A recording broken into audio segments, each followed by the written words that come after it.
Hello and welcome to this, the second episode in our monthly Longines World's Best Racehorse Rankings show. So we're going to bring you up to speed with what's been happening in the racing world in the month that's been, and then throw it forward and see what we've got to look forward to in the next month. Now, I feel like I might say this every month, but June really was a blockbuster month with races like the Dubai Duty-Free Irish Derby, the Corridor Eclipse and the Takarazuka Kinnin. Racing down to the final furlong, it's Lone Eagle and Frankie Dettori from Hurricane Lane and William Buick who are trying to bridge the gap inside the final half furlong. Lone Eagle, Hurricane Lane on the near side, closing with every stride. Hurricane Lane has got up in the Irish Derby. St Mark's Basilica goes on. Misriff and Adave have been simply turned away. It's going to be 4 straight Group 1s for St Mark's Basilica. It's Chronogenesis surging to the front. Chronogenesis starts to race away, and it's a 4th Group 1 and back-to-back Takarazuka Kinnin. Now, in the month that's been, the main focus of the action has been on Royal Ascot. Some superb performances from horses and jockeys alike. It was an ultra-confident ride from Kevin Manning aboard the super tough POETIFLARE to win the Group 1 St James's Palace, having built on his win in the Kipco 2000 Guineas at Newmarket. Then in the Gold Cup, it wasn't to be for Stradivarius looking for a record-equalling 4th win. Instead, the victory went to Subjectivist for trainer Mark Johnson. And that all came after the very first race of the meeting, which saw PIER winning the Group 1 Queen Anne Stakes by a length and a half, reminding us just why he topped the rankings of the month that's been.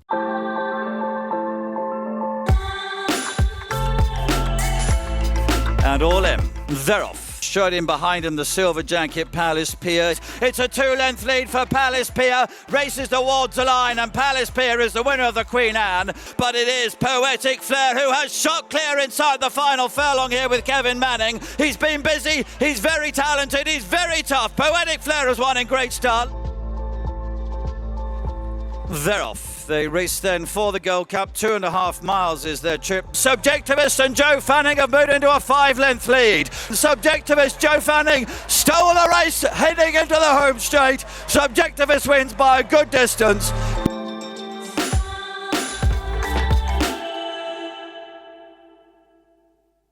Every month we'll be revealing the top horses as per the Longines World's Best Racehorse Rankings, and we've had some standout performances this month from the likes of St Mark's Basilica in the Corridor Eclipse and Chronogenesis in the Takarazuka Kinnin. A couple of horses have reached that 120 rating, the aforementioned Chronogenesis in the Takarazuka Kinnin, and Hurricane Lane with a really gutsy victory in the Dubai Duty-Free Irish Derby. But the question is, has there been a performance good enough to knock off PIER from his top spot, even despite a win from him in the Group 1 Queen Anne Stakes at Royal Ascot? Joint 4th on a rating of 122, we have Domestic Spending, the winner of the Resorts World Casino Manhattan Stakes. Misriff after his win in the Dubai Shima Classic.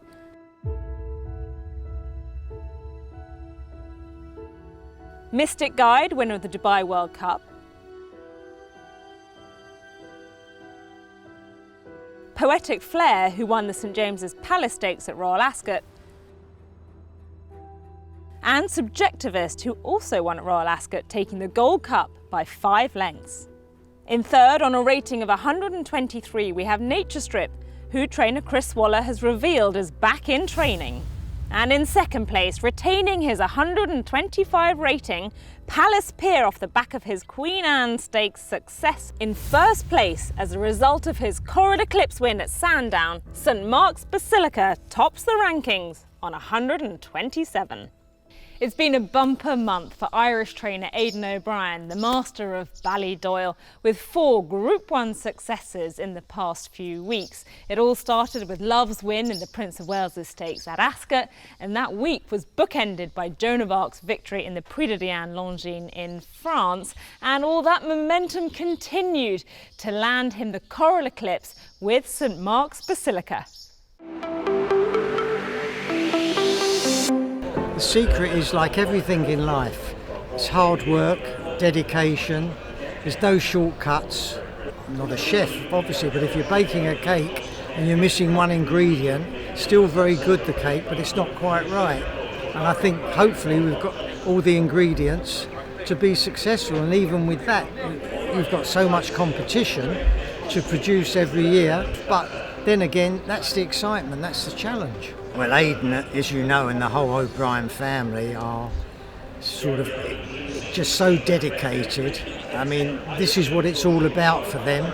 They just love horse racing, and the whole family is immersed in it. And Ryan, as you know, is a professional's professional. I mean, he leaves no stone unturned, and he's just a great jockey. St Mark's Basilica goes on with a furlong to go. St Mark's Basilica going clear now by 3 widening lengths. It's going to be 4 straight Group 1s for St Mark's Basilica and a record equalling win for Aidan O'Brien. We're very happy with him. He relaxed very well, quickened very well. He's a beautiful horse with a lovely temperament. 2 very good horses, 2 very good older horses in it, and it's a very competitive race. Obviously he has open to the races like the Juddmonte and the Irish Champion. They're the races that are open to him. Obviously the Sussex, all those races. So we'll see what the lads want to do, really. I didn't really think about it beforehand. You don't, but there's many opportunities. Just, I suppose the Sussex going back to a mile maybe. Just the first thought that comes into my mind, but nothing's cast in stone. I suppose we're very lucky. We've a great team of people all working together, passionate about everything they do, and everyone wanting the one thing. He's a very, very impressive horse, really exciting for us.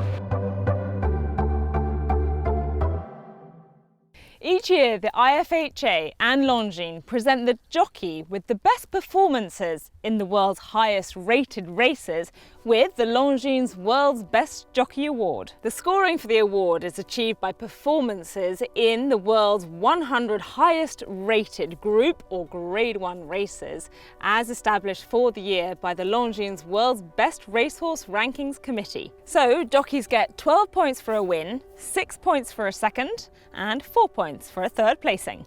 Vincent Ho and James McDonald were tied for first, but following a month of multiple impressive victories, Ryan Moore has taken the lead in the 2021 Longines World's Best Jockey competition. During Royal Ascot, Moore won the Group 1 Prince of Wales's Stakes aboard Love. And Love is coming up to the line. She sends Ascot head over heels. A special filly has won, Love. The Group 1 Diamond Jubilee Stakes with Dream of Dreams. Dream of Dreams this time has won the Diamond Jubilee at the 3rd attempt. Then he partnered St Mark's Basilica to victory in the Group 1 Coral Eclipse at Sandown to surge to the front. Ryan has also secured a number of placed finishes throughout the competition to add to his lead. Moore currently has 82 points, while Ho and McDonald are tied for second with 48 points. Yuga Kawada, John Velasquez and Joe Moreira are tied for fourth with 40 points. So Ryan leads the way. Can he add to his previous titles in 2014 and 2016? Well, there's still a lot of big racing to come between now and the November 30th conclusion of the Longines World's Best Jockey Award. So let's have a look at what's coming up this month. Starting in England, we've got the Kipco King George VI and Queen Elizabeth Stakes at Ascot. It's King George III! Then on the south coast at Glorious Goodwood, we've got the Qatar Sussex Stakes. Mo Harther in the blue and white comes late on to grab victory in the Qatar Sussex. Meanwhile, over in America, we've got the TVG.com Haskell Invitational Stakes. Authentic New York Traffic are going to hit it together. Here it is. Photo finish. Authentic in New York Traffic. And the Whitney Stakes. Both Breeders' Cup Challenge Series feeders for the Longines Classic at Del Mar in November. It's improbable, and Erod Ortiz Jr. to win the Whitney. And as if all of that wasn't enough, also coming up this month in France, we've got the Juddmonte Grand Prix de Paris, we've also got the Lark Prix Maurice de Geest, and in Greyville, South Africa, it's the World Sports Betting Champions Cup. It's another mammoth month in the world of horse racing. Enjoy all the action, and we'll see you next time.